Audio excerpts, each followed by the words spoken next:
తెలంగాణ మంత్రివర్గంలోకి నలుగురు entry ఇవ్వబోతున్నారని confirm అయింది. ఇందులో ముగ్గురు పేర్లు దాదాపు ఖరారయ్యాయి. మరి కేబినెట్ లోకి ఎంట్రీ ఇవ్వబోతున్న ఆ నాలుగో ఎమ్మెల్యే ఎవరు? ఆయనకు ఖచ్చితంగా మంత్రి పదవి ఇవ్వాల్సిందేనని సీఎం రేవంత్ పట్టుబడుతున్నది ఎవరి కోసం? ఇప్పుడు ఇదే తెలంగాణ రాజకీయాల్లో ఆసక్తి రేపుతున్న అంశం. ఈ నెల 30 లేదా వచ్చే నెల 3న మంత్రివర్గ విస్తరణ జరగనుండగా ఎవరెవరికి అదృష్టం దక్కుతుందన్న ఉత్కంఠ నెలకొంది. తెలంగాణలో రేవంత్ సర్కార్ ఏర్పడి 15 నెలలు పూర్తవుతున్నా మంత్రివర్గ విస్తరణ జరగకపోవడంతో పదవులను ఆశిస్తున్న ఆశావహులు ఎంతో ఆశగా ఎదురు చూస్తున్నారు. ఇటీవల ఢిల్లీలో జరిగిన కాంగ్రెస్ అగ్రనేతల మీటింగ్లో తెలంగాణ కేబినెట్ విస్తరణ అంశం ఓ కొలిక్కి వచ్చినట్లు తెలుస్తోంది. మొత్తం 18 స్థానాలకు గాను ప్రస్తుతం సీఎంతో పాటు మంత్రి వర్గంలో 12 మంది ఉన్నారు. మిగిలిన 6 స్థానాల్లో ఈ దఫా నలుగురికి కేబినెట్లో స్థానం కల్పించేందుకు కాంగ్రెస్ హైకమాండ్ డిసైడ్ అయినట్లు పార్టీ వర్గాలు చెబుతున్నాయి.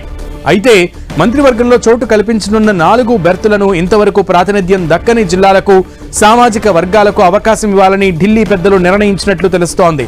అందులో ప్రధానంగా ఉమ్మడి మహబూబ్ నగర్ జిల్లా నుంచి వాకిటి శ్రీహరి పేరు దాదాపు కన్ఫర్మ్ అయినట్లు ప్రచారం జరుగుతోంది.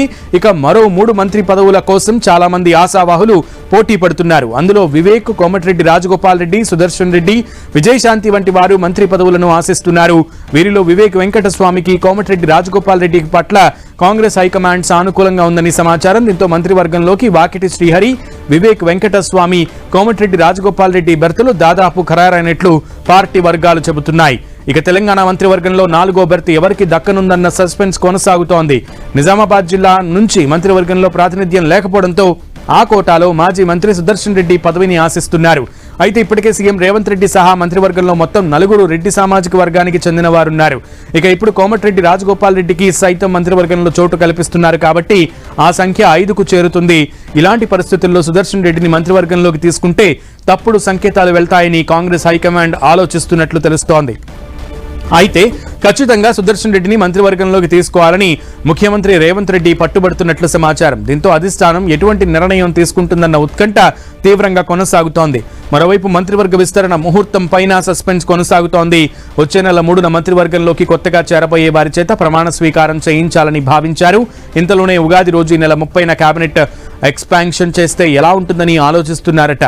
ఢిల్లీ పెద్దలు మాత్రం మంత్రివర్గ విస్తరణకు ముహూర్తాలు ఎందుకని ప్రశ్నించినట్లు తెలుస్తోంది. అయితే తెలంగాణలో సెంటిమెంట్స్ ఎక్కువగా ఉంటాయని, మంచి ముహూర్తంలో మంత్రివర్గ విస్తరణ చేస్తే ప్రజలకు, ప్రభుత్వానికి మంచి జరుగుతుందని రాష్ట్ర నేతలు వివరణ ఇచ్చినట్లు సమాచారం. దీంతో తెలంగాణ మంత్రివర్గ విస్తరణ ఈ నెల 30 లేదంటే వచ్చే నెల 3న జరగనున్నట్లు పార్టీ వర్గాలు చెబుతున్నాయి.